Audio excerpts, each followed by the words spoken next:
नमस्कार, जय हिंद। स्वागत है एक बार फिर से आप सभी का बीपीएससी मेकर के एक और एपिसोड में।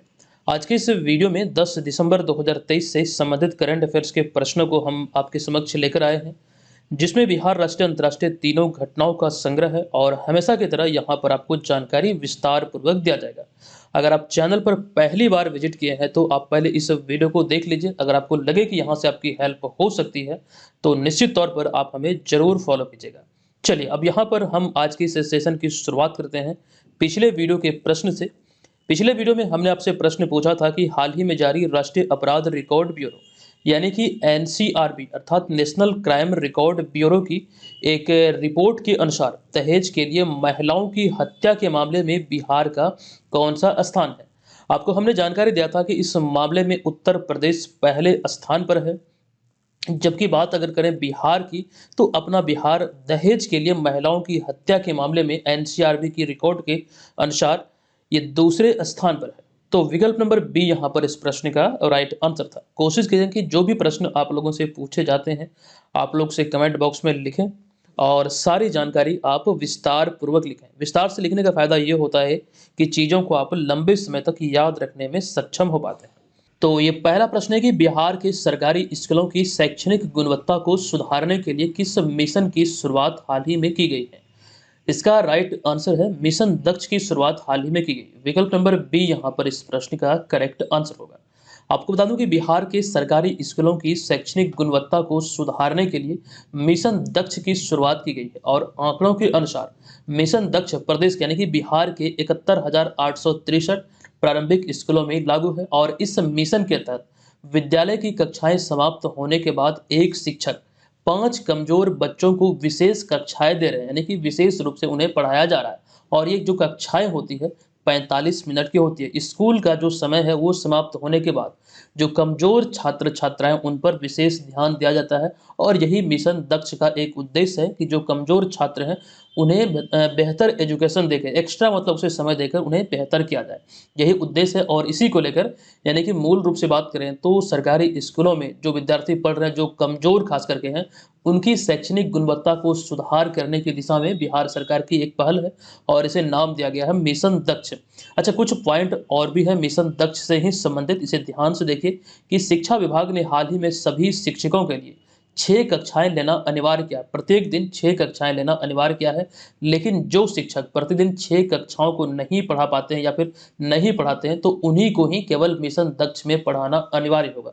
हालांकि जो शिक्षक प्रतिदिन 6 कक्षाएं ले रहे हैं तो मिशन दक्ष के तहत उन्हें पढ़ाना अनिवार्य नहीं है। तो इस वाले पॉइंट को भी यहाँ पर आपको ध्यान रखना है। अच्छा, अगर हम बात करें बिहार के शिक्षा मंत्री की, ये काफ़ी इंपॉर्टेंट आपके लिए हो सकता है क्योंकि हमने देखा है कि बहुत सारे छात्र ये छोटे छोटे बेसिक से फैक्ट नहीं जानते हैं। अगर आपसे कहीं पूछ लिया जाए, मान लीजिए एग्जाम में ही ये प्रश्न बनता है, तो आपको बड़ा अफसोस होगा अगर आप इसका आंसर नहीं कर पाएंगे। तो ये भी आप ध्यान रखेंगे। हालांकि जो नया मंत्रिमंडल गठित हुआ है बिहार कैबिनेट की, तो उसके लेकर हमने जानकारी आपको दिया था। फिलहाल यहाँ पर हम बात कर रहे हैं शिक्षा की। तो बिहार के जो शिक्षा मंत्री हैं वर्तमान में यह है चंद्रशेखर प्रसाद यादव। लेकिन वहीं पर अगर हम बात करें बिहार के शिक्षा विभाग के मुख्य सचिव कौन है, तो के पाठक है। चलिए, यहाँ पर हम आपसे एक प्रश्न पूछ रहे हैं जिसका आंसर अभी आपको कमेंट बॉक्स में लिखना है। आप जाइए कमेंट बॉक्स में लिखिए कि वर्तमान में भारत की यानी कि केंद्रीय शिक्षा मंत्री कौन है। आप लोगों को कमेंट बॉक्स में लिखना है, आप लोगों के कमेंट का हमें इंतजार रहेगा। देखिए कितने लोगों को पता है, चीटिंग नहीं करना है, बिल्कुल भी नहीं। मान के चलिए ये प्रश्न आपसे पूछा गया है आपके एग्जाम में और 1 अंक आपके हाथ में है। जाइए कमेंट बॉक्स में और वहां पर हमें बताइए इसका राइट आंसर क्या होगा। चलिए, अब यहाँ पर हम आगे चलते हैं दूसरे प्रश्न पे। ये दूसरा प्रश्न है कि मुख्यमंत्री नीतीश कुमार ने हाल ही में नालंदा में कहाँ अवस्थित एक इथेनॉल प्लांट का उद्घाटन किया है। देखिए, इसका जो राइट आंसर है यह है विकल्प नंबर बी। नालंदा में एक स्थान है अरावन, यहीं पर अभी हाल ही में इसका उद्घाटन किया गया। बी नंबर यहाँ पर विकल्प इसका करेक्ट आंसर होगा। आपको इसके बारे में विस्तृत जानकारी दे दूं कि मुख्यमंत्री नीतीश कुमार जो कि बिहार के 22वें मुख्यमंत्री हैं, इन्होंने हाल ही में नालंदा जिले के बेन प्रखंड के गांव अरावन में Patel agri industries private limited द्वारा 30 एकड़ में स्थापित एथेनॉल प्लांट का उद्घाटन किया है। यह उद्घाटन नीतीश कुमार के द्वारा अभी हाल ही में किया गया।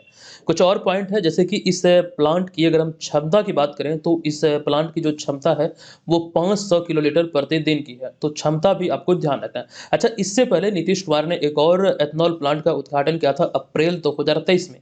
मुजफ्फरपुर में ये अनाज आधारित एथेनॉल प्लांट बनाया गया था, जिसका उद्घाटन नीतीश कुमार के द्वारा अप्रैल 2023 में किया गया था।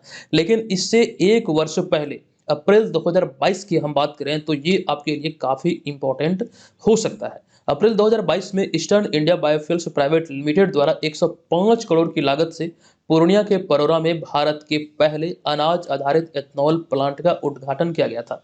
किनके द्वारा?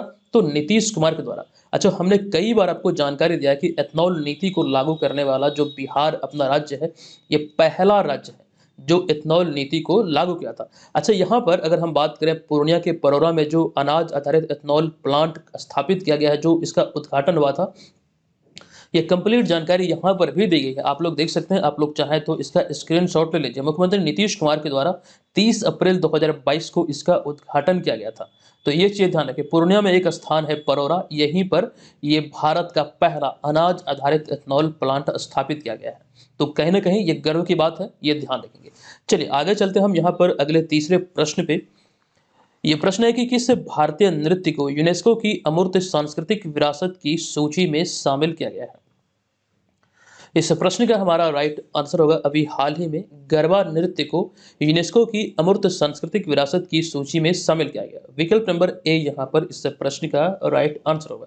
दरअसल यहाँ पर आपको ये ध्यान रखना कि हाल ही में दक्षिण अफ्रीकी देश बोत्सवाना, एक देश है दक्षिण अफ्रीकी देश बोत्सवाना, यहीं पर अमूर्त सांस्कृतिक विरासत की सुरक्षा के लिए बनाई गई यूनेस्को की अंतर सरकारी समिति की 18वीं बैठक में गुजरात के पारंपरिक गरबा नृत्य को यूनेस्को की अमूर्त सांस्कृतिक विरासत की सूची में शामिल किया गया है। ये जो बैठक अभी हाल ही में आयोजित हुई थी बोत्सवाना में, 18वीं बैठक थी, यहीं पर गुजरात के जो पारंपरिक नृत्य है गरबा नृत्य, इसे यूनेस्को की अमूर्त सांस्कृतिक विरासत की सूची में शामिल किया गया है। तो कुल मिला के ये भी आपको ध्यान रखना कहाँ पर यह बैठक आयोजित हुई, कौन सी बैठक थी, और गरबा नृत्य का जो संबंध है मूल रूप से किस राज्य से है। तो आपको ध्यान रखना है मूल रूप से संबंध इसका गुजरात से है। अच्छा, यहाँ पर हम आगे बढ़ेंगे क्योंकि हमने देखा है कि नृत्य से संबंधित कई बार आपके एग्जाम में प्रश्न बने हैं। तो भारत के विभिन्न राज्य और उनके प्रमुख नृत्य की बात करें तो वो कंप्लीट सूची यहाँ पर आपके समक्ष है। जैसे कि पंजाब, राजस्थान, तमिलनाडु, बिहार, पश्चिम बंगाल, केरल, ये सभी ऐसे राज्य हैं। ये इसमें और भी हो सकता था आंध्र प्रदेश, जहाँ से खास करके नृत्य को लेकर आपके एग्जाम में प्रश्न बने हैं। अच्छा, बिहार की यहाँ पर हम बात करें तो बिहार में जो प्रमुख नृत्य है ये जाट, जाटिन, बनवरिया, विदिशा, कजारी, ये सभी बिहार की प्रमुख नृत्य है जो आपको ध्यान रखना है। ये तमाम चीजें एग्जाम में पहले भी कई बार पूछे गए हैं और निश्चित तौर पर आने वाले समय भी पूछे जा सकते हैं। चलिए अब यहाँ पर हमारा चौथा प्रश्न है कि दुबई संयुक्त अरब अमीरात में आयोजित COP28 में किस प्रौद्योगिकी संस्थान को ग्रीन यूनिवर्सिटी अवार्ड से सम्मानित किया गया है? किस भारतीय आईआईटी को, किस भारतीय प्रौद्योगिकी संस्थान को ग्रीन यूनिवर्सिटी अवार्ड से अभी हाल ही में सम्मानित किया गया? एक्चुअली में यही यहाँ पर प्रश्न पूछा गया है। देखिए, इसका जो राइट आंसर है यह है विकल्प नंबर डी, यानी कि आईआईटी मंडी, जो कि हिमाचल प्रदेश में है। तो विकल्प नंबर डी यहाँ पर इस प्रश्न का राइट आंसर होगा। आप सभी को मालूम है, हमने कई बार जानकारी दिया कि अभी हाल ही में 28 नवंबर को इसकी शुरुआत हुई थी COP28 की, जो कि 12 दिसंबर 2023 को समाप्त होगी। दुबई संयुक्त अरब अमीरात में ये आयोजित किया जा रहा है और आपको ध्यान रखना है कि यहीं पर भारतीय प्रौद्योगिकी संस्थान यानी कि आईआईटी मंडी, जो कि हिमाचल प्रदेश में है, इसे ग्रीन यूनिवर्सिटी पुरस्कार प्रदान किया गया है। तो जिस वजह से ये अभी खबरों में है। अच्छा, इस अवार्ड की बात करें तो आईआईटी मंडी को यह सम्मान एक गैर सरकारी संगठन ग्रीन मेंटर्स द्वारा प्रदान किया गया है। आपके मन में ये सवाल उठ रहा होगा, ग्रीन मेंटर्स आखिर क्या है जो इतना बड़ा सम्मान आईआईटी मंडी को भी दिया है? दरअसल ग्रीन मेंटर्स की बात करें तो यह एक प्रतिष्ठित गैर सरकारी संगठन है जिसको संयुक्त राज्य अमेरिका के या फिर संयुक्त राज्य अमेरिका में संयुक्त राष्ट्र आर्थिक और सामाजिक परिषद के विशेष सलाहकार का दर्जा प्राप्त है। तो इतनी बड़ी उपलब्धि इसे हासिल है और इसी संस्था के द्वारा, ग्रीन मेंटर्स के द्वारा ही आईआईटी मंडी को COP28 सम्मेलन में ग्रीन यूनिवर्सिटी का अवार्ड से सम्मानित किया गया है। अच्छा, यहाँ पर एक सवाल ये भी उठ सकता है कि आईआईटी मंडी को यह सम्मान क्यों दिया गया है? तो उसी का जिक्र यहाँ पर इस वाले पॉइंट में किया गया कि संस्थान को यानी कि आईआईटी मंडी को यह सम्मान पर्यावरण के संबंध में किए जा रहे अस्थायी कार्यों, उनके प्रति व्यापक प्रतिबद्धता और पर्यावरणीय पहलों के प्रति संस्थान के समग्र दृष्टिकोण के संबंध में प्रदान किया गया है। इस क्षेत्र में बेहतर कार्य के लिए आईआईटी मंडी को अभी यह सम्मान दिया गया है। अच्छा, यहाँ पे देखिए भारतीय प्रौद्योगिकी संस्थान की बात हो रही है। ऐसे में हम आपको जानकारी देंगे आईआईटी मद्रास से संबंधित। ये काफ़ी एक इम्पोर्टेंट पॉइंट है जो कि आप यहाँ पर देख रहे हैं। दरअसल आईआईटी मद्रास ने अभी हाल ही में एक समझौता किया था और समझौता के तहत तंजानिया एक देश है, तंजानिया के जंजीबार में अपना एक परिसर खोलने को लेकर एक समझौता हुआ था। ये यहाँ पर ध्यान रखेंगे। और आईआईटी मद्रास भारत का पहला प्रौद्योगिकी संस्थान है जो कि भारत के बाहर अपना एक परिसर स्थापित करेगा। ये यहाँ पर आपको ध्यान रखना है, ये आपके लिए काफ़ी इंपॉर्टेंट साबित हो सकता है। इस तरह की मतलब अगर हम बात करें तो पहली बार ऐसा भारत में हुआ है और आईआईटी मद्रास ने ये समझौता अभी किया है। अच्छा, लेकिन वहीं पर अगर हम बात करें दूसरे प्रौद्योगिकी संस्थान की, तो दूसरा प्रौद्योगिकी संस्थान है आईआईटी दिल्ली, जो कि यूएई में एक अपना परिसर स्थापित करने को लेकर एक समझौता किया है। तो ये भी आपको यहाँ से ध्यान रखना है। अच्छा, इसके अतिरिक्त अगर हम बात करें तो एक समझौता हाल ही में ये भी हुआ है कि भारत का जो केंद्रीय माध्यमिक शिक्षा बोर्ड है, ये संयुक्त अरब अमीरात की राजधानी अबू धाबी में भी अपना एक कार्यालय खोलेगा। ठीक है, तो इस तरह की चीजें ध्यान रखिए, एग्जाम में पूछे जा सकते हैं। खास करके ये 2 पॉइंट जो यहाँ पर हमने आपको बताया, आईआईटी मद्रास और आईआईटी दिल्ली से संबंधित, ये दोनों आपके लिए काफी इंपॉर्टेंट हो सकते हैं। चलिए, अब यहाँ पर हम आगे बढ़ेंगे, लेकिन उससे पहले एक जानकारी आपको दे दूं, बहुत अहम जानकारी आप सभी के लिए। आप लोग बार-बार मैसेज कर रहे थे व्हाट्सएप पे कि सर जल्दी से इसे शुरू कीजिए। तो इसे ध्यान रखते हुए हमने सोचा था थोड़ा-सा और इसमें देरी किया जाए, लेकिन आप लोग जिस तरह से बोल रहे थे कि सर नहीं जल्दी से स्टार्ट कीजिए, तो फिलहाल हमने इसका एक नोटिफिकेशन ही जारी किया था कि हम जल्दी से लॉन्च करने वाले हैं। लेकिन आप लोगों की डिमांड पे अब इसका डेट भी हमने जारी कर दिया है, कब से इसकी शुरुआत होगी। तो टेस्ट सीरीज जो 17वीं यूपीएससी एग्जाम के लिए हम आपको देने वाले हैं, वो 17 दिसंबर से आपके मतलब कि एप्लीकेशन पे जो टेस्ट वाला सेक्शन है वहाँ पर स्टार्ट होगा। ऑनलाइन टेस्ट होगा 17 दिसंबर 2023 रविवार से इसकी शुरुआत हो रही है। और टेस्ट की बात करें तो कुल 130 टेस्ट यहाँ पर आपको मिलने वाले हैं, जिसमें सेक्शनल टेस्ट की बात करें तो प्रत्येक सब्जेक्ट के 15-15 टेस्ट होंगे। लेकिन वहीं पर फुल लेंथ टेस्ट की बात करें तो इसकी संख्या 40 होगी। ये सभी फ्रेश और न्यू टेस्ट होंगे, जिसके माध्यम से आप अपनी तैयारी का बेहतर तरीके से आकलन कर सकते हैं। अच्छा, इस टेस्ट की खास विशेषता यहाँ पर यह भी है कि प्रत्येक प्रश्न का आपको डिटेल एक्सप्लेनेशन भी मिलेगा, जिसके माध्यम से आप चीज़ों को बेहतर तरीके से प्रिपेयर कर पाएंगे। एप्लीकेशन पे आपको यही कोर्स परचेज करना है, जो बैनर आपको यहाँ पर दिख रहा है। और इसकी शुरुआत के अवसर पर आप सबों के लिए एक ऑफर लाया गया है। ऑफर के बारे में आपको जानकारी दे दूं, इस कोर्स को जब आप ज्वाइन करेंगे तो आपको ध्यान रखना है एप्लीकेशन पे जो प्रोमो कोड है BMTS, यानी कि बीपीएससी मेकर टेस्ट सीरीज, इसे शॉर्ट में लिखा गया BMTS 70, ये प्रोमो कोड है। इसका अगर आप लोग इस्तेमाल करेंगे तो यहाँ पर आपको अतिरिक्त छूट मिलेगा। और जो नए छात्र हैं जो पहली बार एप्लीकेशन को डाउनलोड करेंगे, उन्हें 100 रुपये का अतिरिक्त डिस्काउंट मिलेगा। आपको इस बात का ध्यान रखना, ये ऑफर 16 दिसंबर 2023 तक आप सभी के लिए वैध होगा और केवल 500 छात्रों के लिए ही ये ऑफर लाया गया है। ठीक है, 500 बार इस प्रोमो कोड का इस्तेमाल किया जा सकता है। और खास विशेषता इस कोर्स की यहाँ पर यह भी है कि टेस्ट सीरीज वाले इस कोर्स को अगर आप ज्वाइन करेंगे तो इसमें आपको नोट्स जो हमारा है सिलेबस आधारित नोट्स, बिहार जीके और करंट अफेयर्स की जो क्लास को आप लोग फॉलो करते हैं, वो सभी नोट्स और साथ साथ प्रीवियस ईयर पेपर भी आपको यहाँ पर मिल जाएगा। अच्छा, करंट अफेयर्स मटेरियल में खास बात यह है कि पिछला आपको सारा मटेरियल मिल जाएगा। जिस तिथि से आप ज्वाइन करेंगे अगले 1 वर्ष तक ये आपको निरंतर मिलता रहेगा।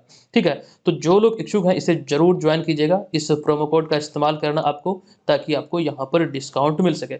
ध्यान रखिएगा, पुनः आपको बता दूं 16 दिसंबर 2023 तक ये ऑफर है। 17 दिसंबर से इसकी शुरुआत हो रही है। केवल 500 छात्रों के लिए ऑफर लाया गया है, तो जितना जल्दी हो आप इसे जरूर ज्वाइन कर लीजिए। तो ये प्रश्न है, निम्नलिखित में से कौन सा देश हाल ही में चाइना के बेल्ट इन रोड इनिशिएटिव यानी कि BRI प्रोजेक्ट से बाहर हो गया है? इसकी घोषणा अभी हाल ही में किया गया था और बता दूं इसका जो राइट आंसर है यह है इटली।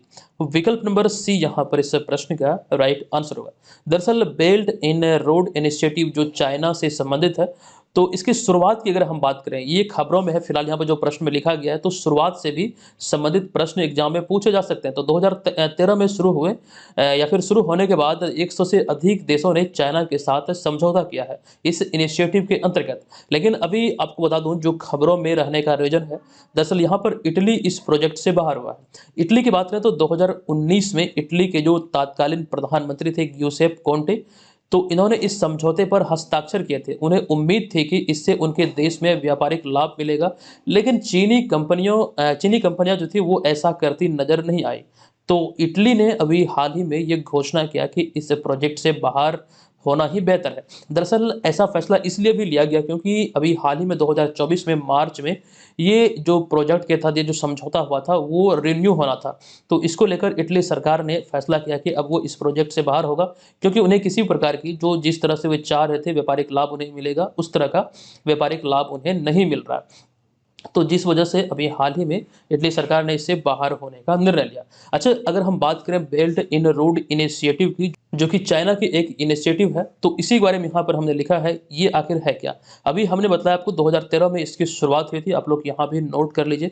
तो belt in road initiative people's republic of China द्वारा शुरू की गई एक रणनीति है, जो कि क्षेत्रीय एकीकरण में सुधार, व्यापार बढ़ाने और आर्थिक विकास को प्रोत्साहित करने के उद्देश्य से भूमि और समुद्री नेटवर्क के माध्यम से एशिया को अफ्रीका और यूरोप से जोड़ना चाहती है। यही है बेल्ट इन रोड इनिशिएटिव, जो कि अगर हम बात करें व्यापार को बढ़ाने के उद्देश्य से एशिया को अफ्रीका और यूरोप से जोड़ने की दिशा में एक पहल था, जो कि 2013 में चाइना द्वारा इसकी शुरुआत की गई थी। तो ये चीज़ें ध्यान रखें, अभी हाल ही में इटली इससे बाहर हो गया और ये घोषणा अभी हाल ही में किया गया था। चलिए अब चलते हैं हम यहाँ पर अगले प्रश्न पे। छठा प्रश्न है कि हाल ही में किस बॉलीवुड अभिनेत्री ने अपना पहला उपन्यास जेबा an accidental super hero launch किया है। देखिए, इसका जो राइट आंसर है यह है हुमा कुरैशी। विकल्प नंबर सी यहाँ पर इस प्रश्न का राइट आंसर होगा। आपको बता दूं कि हाल ही में दिसंबर 2023 में प्रसिद्ध बॉलीवुड अभिनेत्री हुमा कुरैशी ने अपना पहला उपन्यास जेबा an accidental super hero launch किया। ये इनकी पहली उपन्यास है जो अभी हाल ही में लॉन्च किया गया है। अच्छा, इस उपन्यास की बात करें तो यह उपन्यास जेबा नाम की एक युवती की यात्रा पर केंद्रित है, जो कि लचीलेपन और सशक्तिकरण के विषयों पर प्रकाश डालती है। इन्हीं युवती के जीवन पर या फिर इसी युवती के जीवन पर ये इर्द गिर्द ये मतलब इसमें चर्चा की गई है, इसी पर ही आधारित है, या फिर यूं कहें इस पुस्तक की जो विषय वस्तु है ये जेबा नाम की ही एक लड़की है। अब यहाँ पर अगर हम बात करें बॉलीवुड अभिनेता या फिर अभिनेत्रियों द्वारा जो लिखी गई प्रमुख पुस्तकें हैं, एक नज़र इसको भी देख लेते हैं, ये इंपॉर्टेंट आपके लिए हो सकते हैं। जैसे कि क्रैकिंग द कोड की बात करें तो आयुष्मान खुराना द्वारा लिखी गई एक पुस्तक है, क्रैकिंग द कोड। उसके बाद हम यहाँ पे बात करें दूसरी पुस्तक की, तो दूसरी पुस्तक का नाम है द किस ऑफ लाइफ। ये पुस्तक इमरान हाशमी द्वारा लिखित है। अच्छा, यहाँ पर एक चीज़ ध्यान रखें, नाम से आप लोग कंफ्यूज मत होइएगा। हालांकि इस पुस्तक की अगर हम विषय वस्तु की बात करें तो इमरान हाशमी के पुत्र का नाम है अयान। तो अयान को जो कैंसर हुआ था, कैंसर से उनकी जंग और साथ साथ जो उन्हें जीत मिली कैंसर पर, उसी के बारे में इसमें विस्तार से लिखा गया है। हालांकि इस पुस्तक का नाम दिया गया द किस ऑफ लाइफ। ठीक है, ये चीज़ें यहाँ पर ध्यान रखिएगा। उसके बाद कुछ और भी पुस्तकें हैं, जैसे कि मिसेज फनी बॉस, जो कि ट्विंकल खन्ना द्वारा लिखी गई है। और फिर अगला है and then one day a memoir, ये नसरुद्दीन शाह जो कि प्रसिद्ध बॉलीवुड अभिनेता है उनके द्वारा लिखित है। The unsuitable boy Karan Johar द्वारा लिखित एक पुस्तक है। और an ordinary life a memoir के लेखक जो हैं ये नवाजुद्दीन सिद्दीकी है। इसमें इन्होंने अपने फिल्मी करियर के लेकर के जो इन्होंने स्ट्रगल किया है उसके बारे में इसमें विस्तार से उन्होंने वर्णन किया है। एक और है the style diary of Bollywood diva, तो इसकी लेखिका है करीना कपूर खान। तो ये कुछ जरूरी जानकारी है खास करके बॉलीवुड अभिनेता और अभिनेत्रियों को लेकर जो उन्होंने पुस्तकें लिखा है, ये यहाँ से आपको ध्यान रख। अच्छा, इसके अतिरिक्त 2023 में जो या फिर यूं कहें हालिया जो लिखित पुस्तक वो लेखक हैं, वो यहाँ पर हमने आपके समक्ष शामिल किया। आपके एग्जाम में यहाँ से प्रश्न बन सकते हैं। जैसे कि पहला है Bipin the man behind the uniform, जो कि बिपिन रावत पे आधारित है। जो इसकी लेखिका है रचना बिष्ट रावत। आपको बता दूं कि इस पुस्तक के कवर पेज को यहाँ पर आप देख सकते हैं। ये पुस्तक जनरल बिपिन रावत पर आधारित है। ये भारत के पहले चीफ ऑफ डिफेंस स्टाफ थे। 2021 में तमिलनाडु के कुन्नूर में जो हवाई दुर्घटना हुआ था MI-17V5, एक विमान का नाम है MI-17V5। इस विमान के दुर्घटनाग्रस्त होने के बाद, यानी कि दुर्घटनाग्रस्त जो भी, इसमें कुल 13 लोग सवार थे। इनमें इनकी पत्नी भी थी और सभी लोगों की दुर्घटना स्थल पर ही मौत हो गई थी। तो ये चीज़ें फिलहाल यहाँ से ध्यान रखिए। अच्छा, अगले पुस्तक की बात करें तो as good as my word KM Chandrashekhar, war and women के लेखक MA हसन, तुम पहले क्यों नहीं आए कैलाश सत्यार्थी, जादूनामा के लेखक Javed Akhtar, winning the inner battle Shane Watson, Jeete Ji Allahabad Mamta Kalia, India economy from Nehru to Modi Pulapre Balakrishnan, the light we carry इसकी लेखिका जो है ये पूर्व अमेरिकी राष्ट्रपति बराक ओबामा की पत्नी जो है मिशेल ओबामा है। कलर्स ऑफ डिवोशन जो कि इसकी लेखिका है अनीता भरत शाह। अब यहाँ पर हम आगे बढ़ेंगे, प्रमुख हस्तियों द्वारा जो लिखित है, जो आत्मकथा है, जो ऑटोबायोग्राफी है, वो यहाँ पर देख लेते हैं। अनब्रेकेबल जो बायोग्राफी है ये मैरी कॉम की बायोग्राफी है। A shot at history Abhinav Bindra की बायोग्राफी है। Starting from the heart Kapil Dev की बायोग्राफी है। और गोल्डन गर्ल पीटी ऊषा की है। प्लेइंग इट माई वे सचिन तेंदुलकर की, जो आप यहाँ पर तस्वीर में देख रहे हैं। माइंड मास्टर विश्वनाथन आनंद की, जो कि भारत के पहले ग्रैंड मास्टर थे। सनी डे सुनील गावस्कर की। 281 and beyond PVS Laxman. A century is not enough Sourav Ganguly. Pitchside my life in Indian cricket, जो कि हाल ही में लिखा गया है, इसकी जानकारी भी हमने आपको दिया था। तो इसकी जो मतलब ये जो बायोग्राफी है ये अमृत माथुर की है। तो ये चीज़ें यहाँ पर आपको ध्यान रखना है, एग्जाम में पूछे जाने की प्रबल संभावना है। चलिए, सातवां प्रश्न है कि निम्नलिखित में से किस पॉप सुपरस्टार को हाल ही में टाइम्स मैगजीन ने पर्सन ऑफ द ईयर चुना है। देखिए, इसका जो राइट आंसर होगा यहाँ पर ये होगा विकल्प नंबर बी, यानी कि टेलर स्विफ्ट। ठीक है, टेलर स्विफ्ट इस प्रश्न का राइट आंसर होगा। आपको बता दूं इसके बारे में विस्तृत जानकारी की हाल ही में अमेरिकी पॉप स्टार टेलर स्विफ्ट को टाइम मैगजीन ने पर्सन ऑफ द ईयर चुना है। अच्छा, टाइम मैगजीन की बात हुई तो कुछ जानकारी और भी हमने आपको दिया था कि हाल ही में अर्जेंटीना के फुटबॉलर या फिर फुटबॉल कप्तान लियोनेल मेसी को time athlete of the year 2023 नामित किया गया था। पिछले वीडियो में ही हमने आपको इसके बारे में जानकारी दिया था। अच्छा, इसके अतिरिक्त बीसीसीआई के सचिव जय शाह को sports business leader of the year 2023 से सम्मानित किया गया। हालांकि ये अलग है, लेकिन ये सम्मान इन्हें मिला है, तो ये तीनों आपको ध्यान रखना है। अच्छा, यहाँ पर जो हमने time athlete of the year के बारे में चर्चा किया, जो लियोनेल मेसी को दिया गया, ये फुटबॉल की यहाँ पर बात हो रही है। तो फुटबॉल की जो सर्वोच्च संस्था यह है फीफा। अभी जो रिसेंटली 7 दिसंबर को बीपीएससी ट्री वाला एग्जाम हुआ, यहाँ फीफा महिला विश्व कप से संबंधित प्रश्न आप एग्जाम में पूछा गया कि इस खिताब को किस देश ने अपने नाम किया है। तो पहली बार स्पेन ने इस खिताब को अपने नाम किया है इंग्लैंड को हराकर। और आपको ये ध्यान रखना है कि जो इसका आयोजन हुआ था, ये इसका नवा संस्करण था। 20 जुलाई से 20 अगस्त 2023 तक इसका आयोजन ऑस्ट्रेलिया और न्यूजीलैंड की मेजबानी में किया गया। तो फीफा महिला विश्व कप से संबंधित कई सारी जानकारी और भी यहाँ पर है, आप सभी को ध्यान रखिए। हमने विस्तृत तौर पर ये सारी जानकारी आपको दिया है। तो ये तो रही बात फीफा महिला विश्व कप से संबंधित, लेकिन वहीं पर पुरुष वर्ग की बात करें तो यहाँ पर पुरुष वर्ग के बारे में लिखा गया है कि अर्जेंटीना 36 साल के बाद लियोनेल मेसी की कप्तानी में चैंपियन बना था, और ये तीसरी बार चैंपियन बना था। पहली बार 1978 में और दूसरी बार 1986 में। तमाम जानकारी यहाँ पर है। हालांकि इसके अतिरिक्त ये जानकारी हमने अंडर 20 वर्ग के बारे में भी दिया था, ये भी आपको याद रखना है। आप चाहें तो अगर ये आपका छूट चुका है तो स्क्रीनशॉट आप इसका जरूर ले लीजिए, और इसका पीडीएफ फाइल सभी को जरूर डाउनलोड करना है। एक नाम मात्र की फी के साथ हम आपको पीडीएफ फाइल उपलब्ध कराते हैं एप्लीकेशन पे। आप लोग एप्लीकेशन पे जाइए, वहाँ पर एक नॉमिनल सा चार्ज देकर आप ये तमाम पीडीएफ को 1 साल तक प्राप्त कर पाएंगे डेली बेसिस पर। ये तमाम जो चीज़ें यहाँ पर देख रहे हैं वो हूबहू आपको वहाँ पर मिलेगा। चलिए, अब यहाँ पर हम आगे बढ़ेंगे। अच्छा, इसके अतिरिक्त यहाँ पर शैफ के बारे में, यानी कि साउथ एशियन फुटबॉल फेडरेशन के बारे में भी जानकारी दिया गया है कि अंडर 16 वर्ग में अभी हाल ही में भारत ने 5वीं बार इस खिताब को अपने नाम किया, और 5वीं बार इन्होंने बांग्लादेश को हराया है, जो खिताब अपने नाम किया है। तो ये चीज़ यहाँ पर ध्यान रखना है। अच्छा, प्रमुख प्रतियोगिता के जो शुभंकर है, और ये भी हमने कई बार आपको बतलाया है, ये ध्यान रखेंगे। इसमें आपके लिए ये बहुत ज़्यादा इंपॉर्टेंट है, क्योंकि ये भी अभी हाल ही में संपन्न हुआ है 37वां राष्ट्रीय खेल गोवा में। और यहाँ पर बिहार का जो परफॉर्मेंस था वो बहुत ही बेहतर रहा अन्य वर्षों की तुलना में।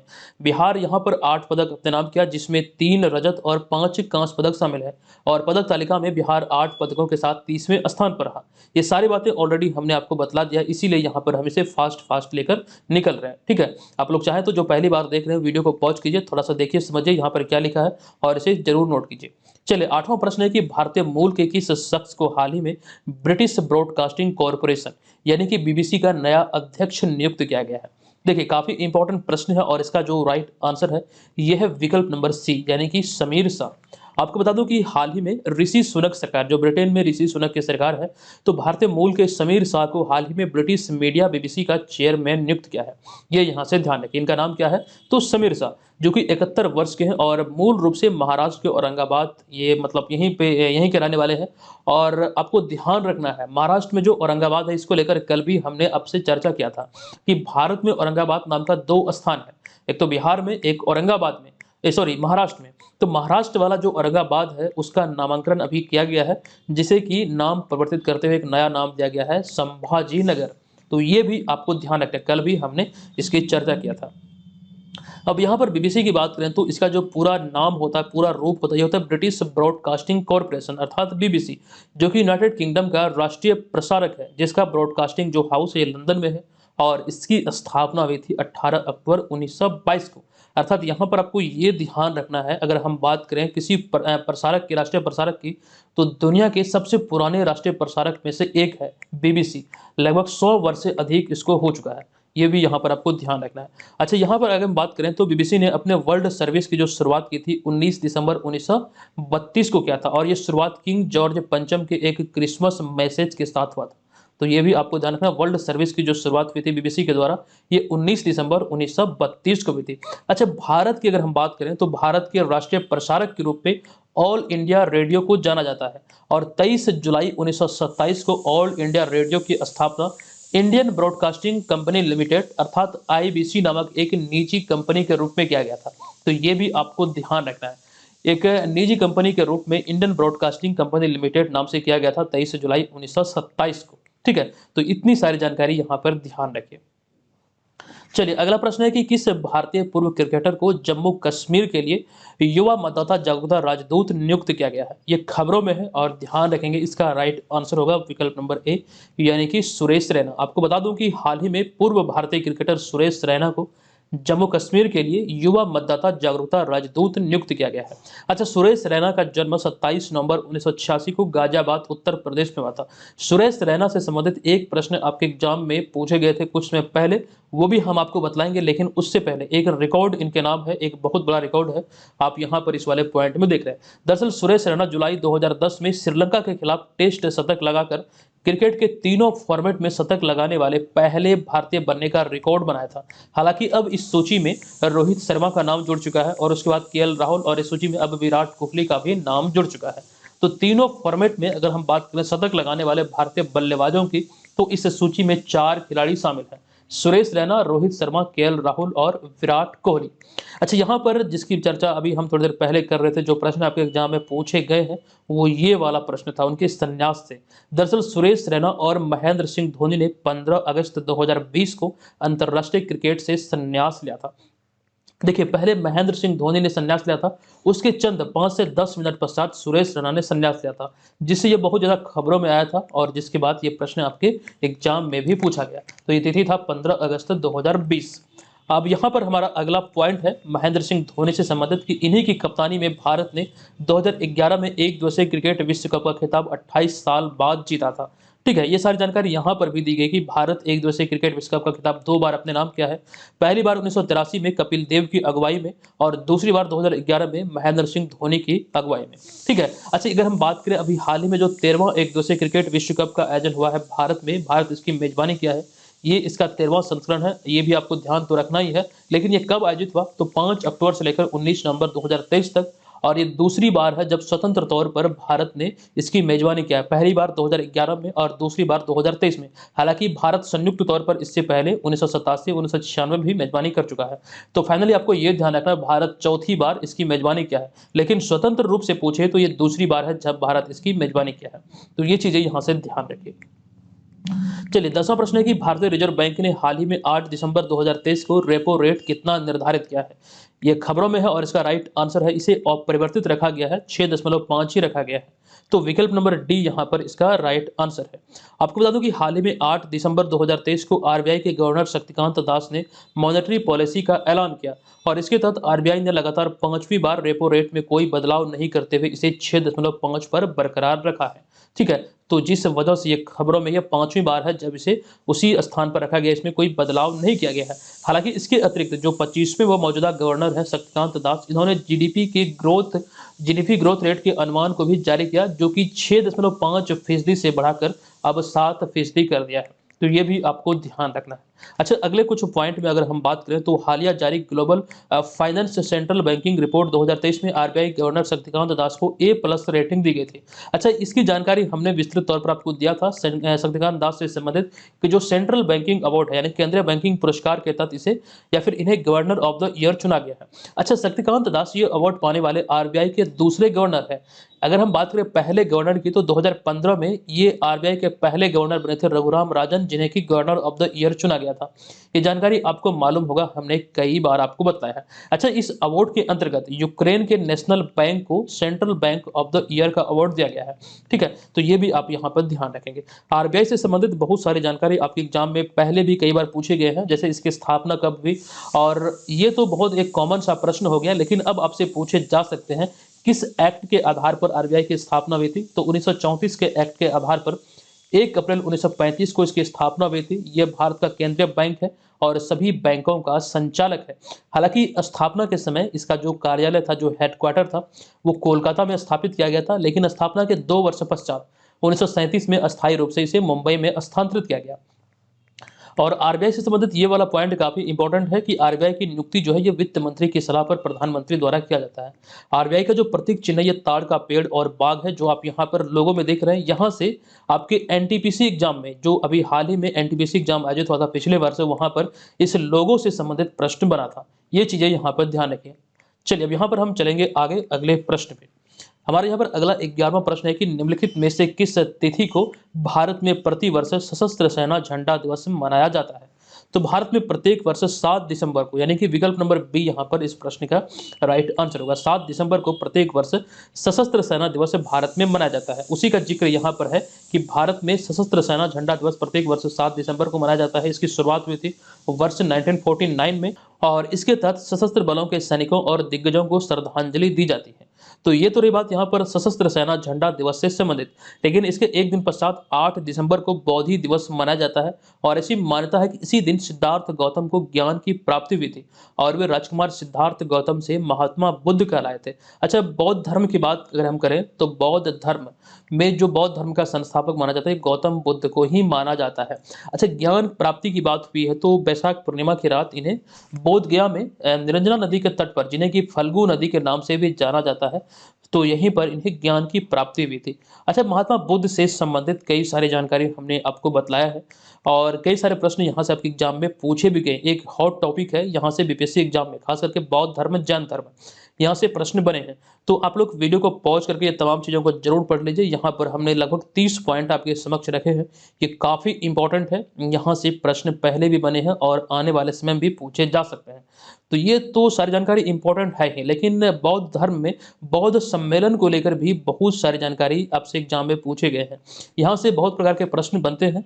आप चाहें तो इसका स्क्रीनशॉट ले लीजिए। ये 4 जो सम्मेलन है, जो 4 संगति है, यहाँ से कई बार रिपीटेड मोड में यहाँ से प्रश्न बने हैं, तो ध्यान रखेगा, आने वाले समय में भी पूछे जा सकते हैं। चलिए, 12वां प्रश्न है कि निम्नलिखित में से किस कंपनी ने हाल ही में आर्टिफिशियल इंटेलिजेंस यानी कि AI neural network Gemini AI launch किया है। तो राइट आंसर होगा गूगल के द्वारा अभी हाल ही में से लॉन्च किया गया। एक्चुअली में गूगल अगर विकल्प में दिया गया तो गूगल ही हम सेलेक्ट करेंगे, लेकिन अगर विकल्प में अल्फाबेट दिया गया है तो अल्फाबेट को आपको सेलेक्ट करना है, क्योंकि गूगल की जो पेरेंट कंपनी है अल्फाबेट, तो उसी के द्वारा अभी हाल ही में ये एआई लॉन्च किया गया जिसका नाम है जेमिनी एआई। तो इतनी सारी जानकारी यहाँ पर आपको ध्यान रखना है, जो कि अगर हम बात करें जो चैट जीपीटी एआई है उसे टक्कर देने की दिशा में गूगल का एक पहल है, या फिर यूं कहें अल्फाबेट की एक पहल है। चलिए, अब यहाँ पर हम चलते हैं आज की इस वीडियो के प्रश्न की ओर। ये प्रश्न है कि निम्नलिखित में से किस ट्रांसजेंडर को भारत में पहली बार किसी यूनिवर्सिटी या फिर यूं कहें पटना यूनिवर्सिटी सीनेट का सदस्य मनोनीत किया गया है। इसके बारे में जानकारी हमने आपको दिया है, कमेंट बॉक्स में जाइए, हमें बताइए इसका राइट आंसर क्या होगा। और जो जानकारी हमने आपको टेस्ट सीरीज के बारे में दिया है, आप लोग इसे जरूर ज्वाइन कीजिएगा। निश्चित तौर पर यहाँ से आपको फायदा होगा। घर बैठे अपनी तैयारी का बेहतर तरीके से यहाँ से आप आकलन कर सकते हैं। खास करके जो घर बैठे तैयारी कर रहे हैं तो उनके लिए एक वरदान साबित हो सकता है। तो ऑलरेडी बहुत सारे लोग से ज्वाइन कर चुके हैं। ये 5 छात्रों के लिए एक ऑफर पुनः लाया गया है और 17 दिसंबर से इसकी शुरुआत हो रही है। आप लोग इसे जरूर ज्वाइन कीजिएगा। चलिए, मिलते हैं नेक्स्ट वीडियो में, तब तक के लिए धन्यवाद। जय हिंद।